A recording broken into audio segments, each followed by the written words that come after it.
this is a quite huge area, and it's not a problem if you're harvesting whatever you want. But if you find a smaller area of the wild garlic, you can use this next principle. So you always harvest in the middle, in the center of the area, because on that way you're protecting the flowers which are on the side and which will become the seeds. And on that way the wind in the wood can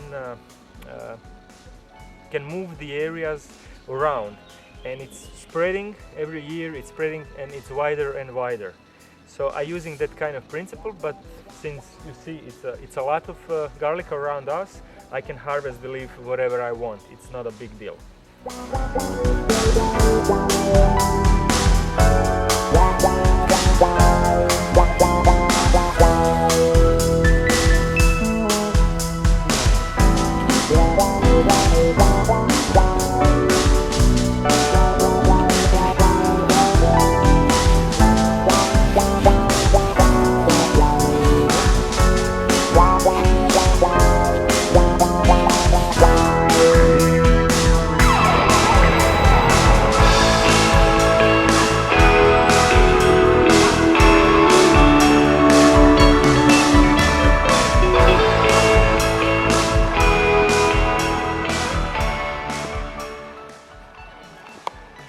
So what we have here is wild garlic, or bear garlic, or on the Latin will be allium ursinum.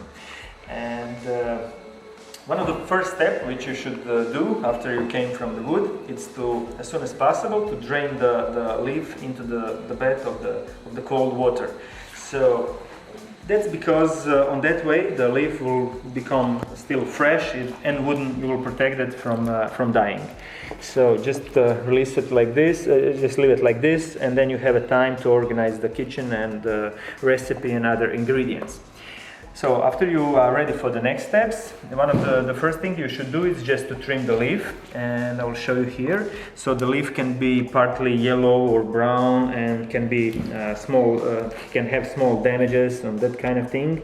And what's important that just trim that part, because on that way you are protecting the pesto from the spoiling.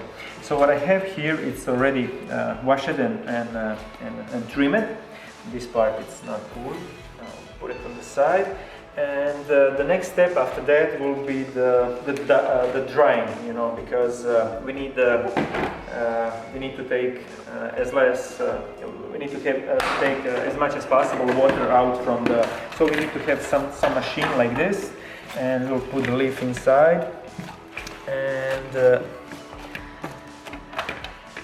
because the water can cause a problem in a pesto, we are not using any artificial conservants. So it's very important to have all water out.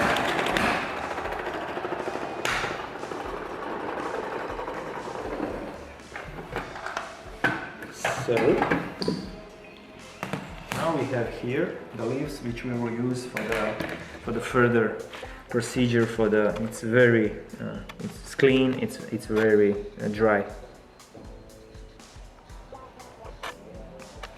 So we're going further with the recipe. You can find the recipe just on the bottom of the description of the video. All the ingredients are measured in a European unit, but you can also translate that to the American or any kind of unit you want to like. So the table is ready for the recipe. We have all the tools we will need. We have all the ingredients. And I suggesting the measuring just because once when you find a good recipe, when you're making experiment, when you're developing the recipe, you will find a quite nice proportion which you like for your kind of flavor, what you like. So it's quite nice that you have all the ingredients measured, so you can, after that you can repeat this recipe as much as time you want. So what we have in the recipe is just the cheese, which is hard cheese. It's already partly grated. I will grate it a little bit more.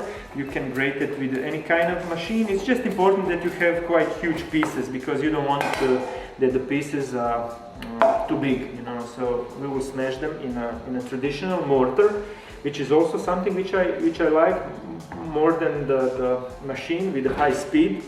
because you have with any kind of pesto with the leaves, you have a problem with the machine, because if you're using machine, then you will have a little bit of higher temperature, which can affect to the quality of the product.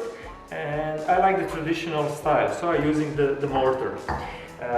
This is the recipe with the sunflower seeds. You can use any kind of seeds, kind of different seeds, but you will need to adjust the quantities. A few more things about the ingredients here. So on the flavor of this pesto, the major flavor came from the leaf, so it will be white garlic. And also it's very important to have a good quality of olive oil, because we're using, it's not a big quantity of olive oil what we're using in the recipe, but it's just affecting very dramatically on the flavor. If you have something which is very strong in a flavor, very maybe with some kind of oil, with some kind of problems, or heavy oil, it's not good. You need to find a real balance, because you need something smooth, spicy.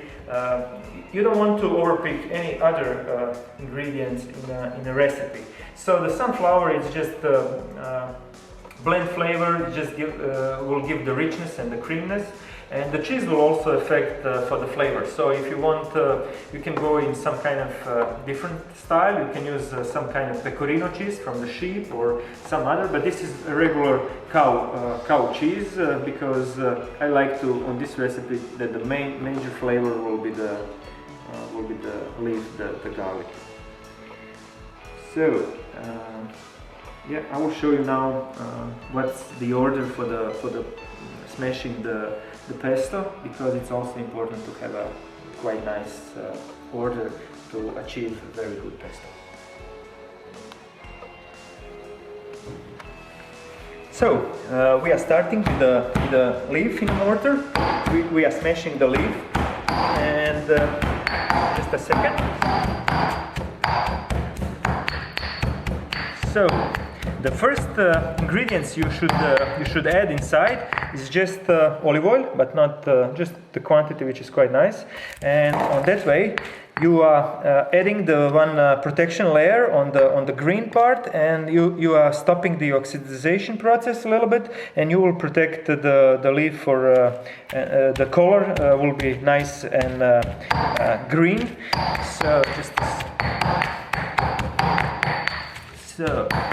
And then you can go immediately with the hardest ingredients, which is in this moment the sunflower seeds.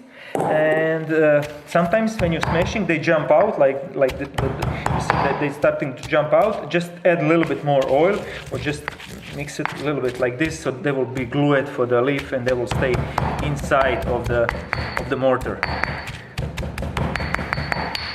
So the quantity you are using in mortar just depending about the size of the mortar. It's not important that you put all the amounts which are in some kind of measurement, or it's just because at the end you will mix everything, and you will have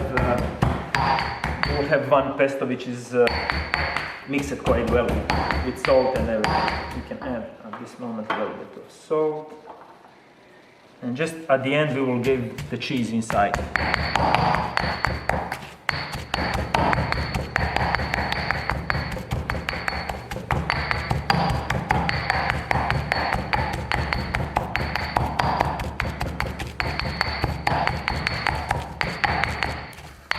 We go now with the cheese. Just a little bit of cheese inside. Cheese is soft, it can go at the very end.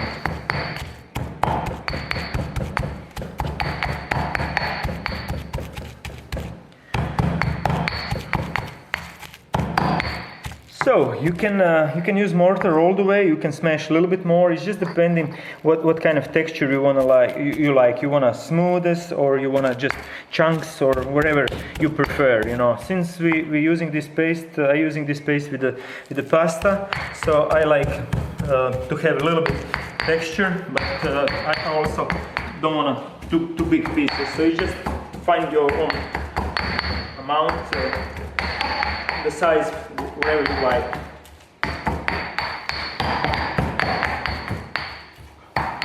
So for me this is perfect. I will leave it like this. And since I'm using the few benches, if you have a big amount, if you have a big quantities, I like to use some machine for the producing the vacuum, because just put it here. Because on that way you protect the paste which you have already from the oxidization, which is very important.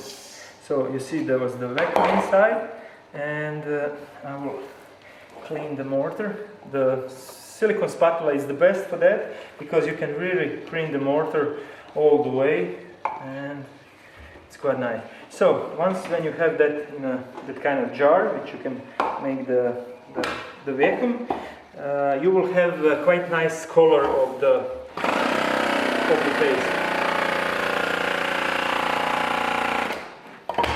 At the end, when we will pack the paste in a jar, we will just seal it with the olive oil on the top, and you will see you can protect your paste in the fridge for 2-3 months without any problems, and the color will be still quite nice and bright green.